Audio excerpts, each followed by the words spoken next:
छोटे मन से कोई बड़ा नहीं होता, टूटे मन से कोई खड़ा नहीं होता। इंसान बनो केवल नाम से नहीं, रूप से नहीं, शकल से नहीं, बल्कि हृदय से, बुद्धि से और ज्ञान से बनो। यहाँ पर हम अटल बिहारी वाजपेयी जी के बारे में बात करने जा रहे हैं। वैसे तो दोस्तों, आपने अटल बिहारी वाजपेयी जी को भारतीय इतिहास में एक प्रधानमंत्री के रूप में कई बार नाम सुना भी होगा। उनसे जुड़ी कई बातें आपको पता भी होंगी, लेकिन अटल जी एक अच्छे नेता होने के साथ साथ एक अच्छे पत्रकार और कवि भी रहे थे। उन्होंने कई बार भारतीय सदन के अंदर भी कविताओं के जरिए पक्ष और विपक्ष के नेताओं का दिल जीत लिया था। कवि तत्व का गुण उनको विरासत में उनके पिता से मिला था। भारतीय इतिहास में 3 बार के प्रधानमंत्री रहने वाले अटल बिहारी वाजपेयी जी का जन्म एक मध्यवर्गीय परिवार में 25 दिसंबर 1924 में मध्य प्रदेश जिले के ग्वालियर के एक गांव में हुआ था। उनके पिता कृष्ण बिहारी वाजपेयी एक शिक्षक और एक कवि भी थे। उनकी माता का नाम कृष्णा देवी वाजपेयी और उनके 7 भाई बहन थे।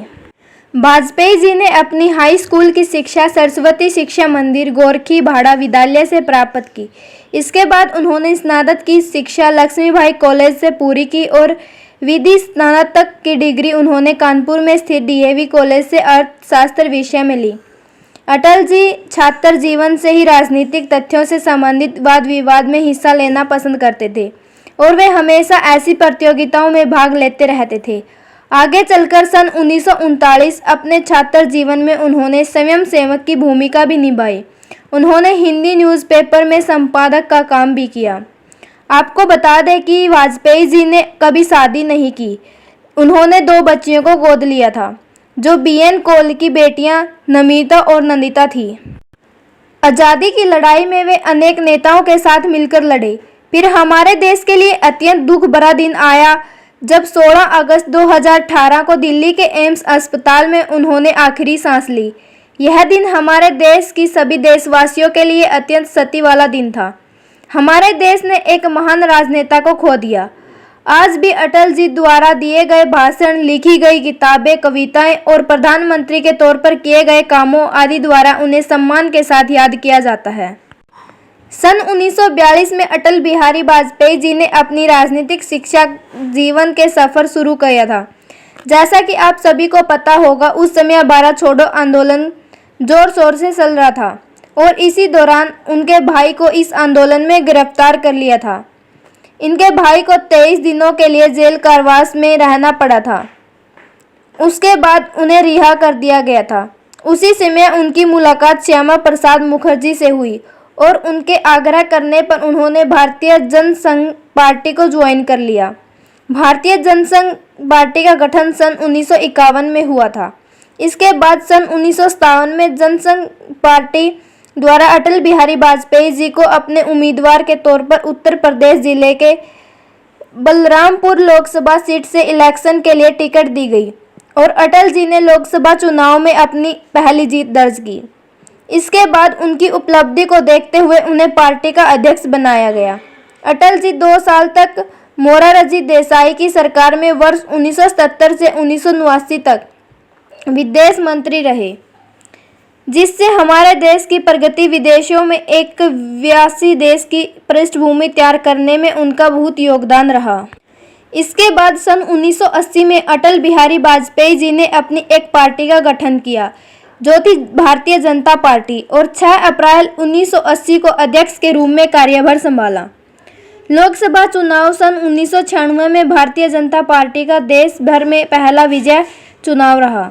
इस चुनाव से बीजेपी ने देश में पहली बार अपनी सरकार को स्थापित किया और मात्र 13 दिनों के लिए 6 मई से 21 जून 1996 तक देश के 10वें प्रधानमंत्री के रूप में अटल जी ने शपथ ली। 13 दिनों तक ही सरकार चलने के बाद अटल जी की सरकार गिर गई और फिर सन 1988 में सरकार गिरने के 2 साल बाद पार्टी सत्ता में आई और 19 मार्च 1998 में अटल जी ने दूसरी बार प्रधानमंत्री के रूप में शपथ ली और फिर 10 अक्टूबर 1999 को तीसरी बार प्रधानमंत्री पद के लिए शपथ ली। अटल जी की सरकार में 100 वर्ष से भी पुराने कावेरी जल विवाद को सुलझाया गया।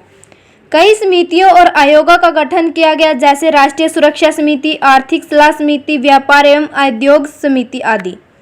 राष्ट्रीय राजमार्गों एवं हवाई अड्डों का विकास किया गया। नई टेक्नोलॉजी, विद्युतीकरण को गति देना, दूरसंचार को बढ़ावा देना आदि। ग्रामीण क्षेत्र में रोजगार के अवसर पैदा करना और विदेशों में बसे भारतीयों के लिए बीमा योजना को शुरू करना। अर्बन सीलिंग एक्ट समाप्त कर आवास निर्माण को प्रोत्साहन दिया। नई टेलीकॉम नीति और कोंकण रेलवे की शुरुआत की। इनके कार्यकाल में टेलीकॉम क्षेत्र और रेलवे विभाग विकास की नई ऊंचाई को छुआ। अटल बिहारी वाजपेयी जी को हमेशा से ही एक साफ छवि के नेता के तौर पर देखा जा रहा है और रहेगा भी, परंतु इसके साथ कुछ विवाद भी जुड़े हैं। इसमें सबसे पहले बाबरी मस्जिद विध्वंस मामले का नाम लिया जाता है। जिस वक्त बाबरी मस्जिद को गिराया गया था, उस वक्त विपक्ष के कई नेताओं द्वारा अटल जी की भूमिका पर भी सवाल खड़े किए गए थे, क्योंकि इस मस्जिद के खिलाफ उस वक्त बीजेपी के कई नेताओं द्वारा रैली निकाली गई थी। दूसरा विवाद कंधार प्लेन हाईजैक से जुड़ा है। यह बात 24 दिसंबर 1999 की है। तब काठमांडू से दिल्ली से उड़े एक विमान को हथियारबंद आतंकियों द्वारा हाईजैक कर लिया गया था। तब विमान में 176 यात्रियों और 17 क्रू मेंबर्स की जान बचाने के लिए 3 आतंकी मसूद अजहर, उमेर शेख और अहमद जरगर को रिहा करना पड़ा था। इस मामले को लेकर अटल जी कड़ी निंदा हुई थी। विपक्ष का कहना था कि यदि सरकार सूझबूझ से काम लेती तो विमान यात्रियों की जान आतंकियों को छोड़े बिना ही बचाई जा सकती थी। तीसरा मामला उन पर कारगिल युद्ध को लेकर भी उठाया गया था। जैसे कि दोस्तों, हमने आपको पहले भी कहा है कि अटल जी एक अच्छे प्रधानमंत्री के साथ साथ एक अच्छे लेखक और कवि भी रहे हैं। उनके द्वारा कुछ प्रकाशित रचनाओं के नाम देखते हैं। भारत की विदेशी नीति, नई डायमेंशन, राजनीति की रपटीली राहें, राष्ट्रीय एकीकरण, क्या खोया क्या पाया, मेरी 51 कविताएं, न धन्य न प्लायनम, 21 कविताएं, डिसीव डेज, असम समस्या, दमन समाधानी, शक्ति के संति। चलो जानते हैं अटल बिहारी वाजपेयी द्वारा कही गई कुछ महत्वपूर्ण बातें। मनुष्य को चाहिए कि वह परिस्थितियों से लड़े, वह सब टूटे तो दूसरा गढ़े। अपना देश एक मंदिर है, हम पुजारी हैं। राष्ट्र देव की पूजा में हमें अपने आप को समर्पित कर देना चाहिए। हमारे पड़ोसी कहते हैं एक हाथ से ताली नहीं बजती, हमने कहा कि चुटकी तो बज सकती है। मन हारकर मैदान नहीं जीते जाते, न मैदान जीतने से मन जीते जाते हैं। आदमी की पहचान उसके पद से या धन से नहीं होती, उसके मन से होती है। मन की फकीरी पर तो कुबेर भी संपदा भी रोती है। धन्यवाद दोस्तों।